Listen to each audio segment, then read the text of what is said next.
Salah sedikit, Bus. Ini terjun ke jurang. Kita di jalur maut Takengon pasca banjir bandang. Coba lihat ini.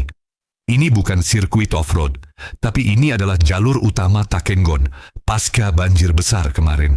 Sopir bus Harapan Indah ini benar-benar gila. Dia nekat nembus jalur yang sebenarnya sudah enggak layak dilewati oleh kendaraan besar.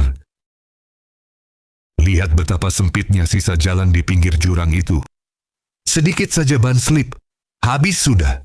Tapi inilah kehebatan tangan dingin sopir Aceh. Tenang seperti air, tapi punya nyali sekeras baja. Hanya orang-orang terpilih yang berani ambil risiko seperti ini. Apakah menurut kalian aksi ini heroik atau terlalu berbahaya? Coba lihat, sampai bus ini benar-benar aman di ujung sana. Jangan lupa doa buat keselamatan mereka.